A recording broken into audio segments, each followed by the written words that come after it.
Nothing matters more than what matters today. The future starts today. You're listening to Today on Beyond Beijing. I'm Brandon Blackburn-Dwyer with Zhou Jingnan in the Global Talk. Now our global spotlight turns to China's job market. Registration for the Chinese public servants exam began this week. Experts are predicting a record 2 million applicants for just over 20,000 jobs. This means each position will have 90 applicants competing for it. The large number of people seeking these jobs has raised concerns about the goals and interests of China's workforce. To discuss this issue, we have Robert Parkinson, the CEO and founder of RMG International Business Consulting Corporation, and David Moser, academic director at CET Beijing Chinese Studies. Welcome, gentlemen, to the show. Good morning. Good morning. So, first of all, let's look at the figure. We have this predicted 2 million applicants for 20,000 jobs. Why are so many young people applying for the annual exam? Robert, I'll go to you first. Sure. Well, I think that the number this year has almost doubled compared to last year, and I think possibly one of the reasons for that is the economic headwind in Europe and the United States is making people consider their positions, consider whether they want something which is a little bit more stable, a traditional Chinese value. But I think if you look in general, the civil service will always have a high number of applicants in China. It's regarded as a prestigious job. It's the exact opposite in a sense of the US, where business gets your way into politics. In many senses, China is the reverse. And, there's pressure from people's families to apply to the civil service as it's regarded as a prestigious, well-looked at position of influence in society. So I think those are a couple of reasons. I also think today, with people having more exposure to the outside world, more interest in generally broadening their horizons, more access to disposable income, people are looking at making greater choices. So whereas they may have a high number of applicants, it doesn't mean there are a greater number of places, and people are simply looking to explore the opportunities available to them. Okay, David, as Robert mentioned just now, he said that the number of applicants has actually doubled this year. Do you also see such a big increase? And can we draw the conclusion that working in the private sector is no longer as popular as they used to be before? David? We'll go back to Robert on that. Let's move on from that. You sort of said it was a big issue with the private sector in the United States here, but focusing on this year's positions available to applicants, what are some of the most popular ones as we see this doubling? Sure, great question. I think some of the most popular positions are positions which require a more generalist major, so people who perhaps studied an arts based position and don't require any specific technical knowledge. But then other positions which are very attractive are positions which will exert high degrees of influence. So, for example, you'll have I've employed people as interns, for example, at my company who've been to PKU or Remin and maybe have an overseas master's, and they're looking to apply for some of the positions which will have a considerable amount of influence in the Chinese government and civil service and general political organization. Okay, now, historically, China has seen really, massive imbalances here. We've seen 2,000 or 3,000 applicants for one key job, often these very high influence ones in taxation or customs, people that are more higher educated. But this year's big push from the government seems to have been promoting young workers' interest in rural government positions, and they've actually gone so far as to not only detail these broader positions, but actually talk about how hard they are and how they're not just the glamour spots. Have we seen people listening to these ads and saying, now we're more interested in a broader range, or are they still going for those central jobs?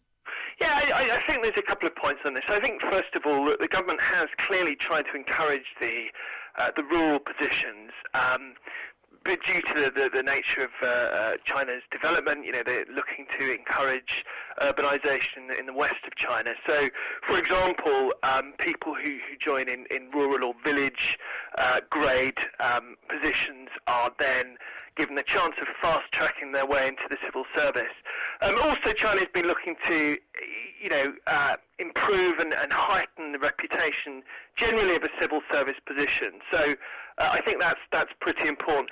The other interesting thing to note, though, is that when we talk in English about the village or the rural positions, we think countryside, we think farming, agriculture, and so on. And in fact, in Beijing, in the Beijing district itself, there were, I think, 10,000 rural positions available this year, and the application numbers have actually gone down slightly. I think it's a question of perception.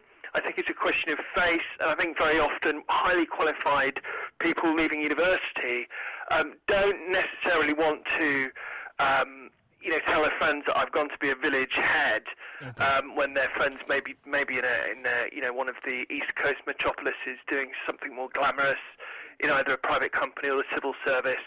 So there is a question of perception when it comes to the rural positions. But certainly in terms of China's development, it is important that we have a high number of applicants anyway for civil service positions, be it mainstream civil service or rural civil service, because that encourages competition. And by encouraging the competition, you of course increase the quality and the caliber of applicants. And it's only going to be in China's best interest to have high quality people in the system, in the civil service. All right, so let me go over to David Moser. Are you with us now? Yes, I am. Hi, Brandon. All right, so David, let me ask you this question. You're differentiating interest in these rural programs. The government has spent a lot of time and money trying to promote young people to be interested in taking these rural positions, but they've also correspondingly done all of this press on how difficult it is to do these rural positions and how difficult working for the government is. Are they sort of shooting themselves in the foot? Are they trying to push people into jobs while at the same time telling them how awful they are? Well, I think in this environment we have so many applicants.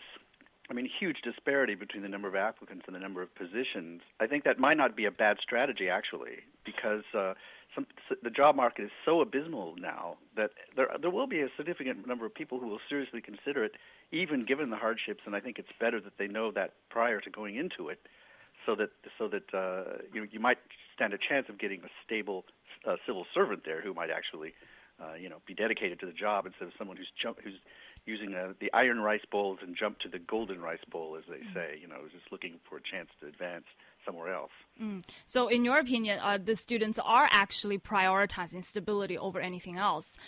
So there's simply no entrepreneurship among the students. I mean, if that's the case, how are their choices going to impact China's future development? Well, China's future development, is macro. These people are just a reflection of where it's going. I mean, I can only speak for my friends and people I know. In the 80s and 90s, there was this tendency to what they called xiahai, to jump into the sea, and there was this glamour and this possibility of making big bucks by going into business. And with the writing on the wall is Chinese GDP is going to go down. The economy is going to shrink, and people can feel it subconsciously and consciously. And there's now this move to move to stability rather than the chance for the big bucks. And so I think that's it's going to cut down on entrepreneurship. But the poor people who are looking for jobs can't worry about China's future; they're worried about their future. If I can come in there and make a point on that, David, I think when you compare this, I would agree there's been something of a slowdown in China's employment market this year. But as the owner of a recruiting firm myself, this quarter we've actually increased what we're doing, and I don't believe that when you compare China to Europe or perhaps America, that it can be called an abysmal jobs market, and I think it's in many senses it's still a very much a buoyant market. And I think young Chinese people do need their expectations managing, and need to realise that the boom of the last 5 years can't go on forever, and that there will come a time where things get more competitive as more industries are opened up in China. The competition will come in, and therefore there will be greater pressure. So to kind of revert to civil service positions because they're easier or because there's less pressure as a kind of default reaction, I think shouldn't be encouraged. All right, so on that, we're going to have to wrap up this Global Spotlight here. My thank you to our guests. We've been speaking with Robert Parkinson, the CEO and founder of RMG International Business Consultant Corp., and David Moser, academic director at CET Beijing Chinese Studies. Coming up, the Internet's reacting to some U.S. high schools cutting a day of classes a week.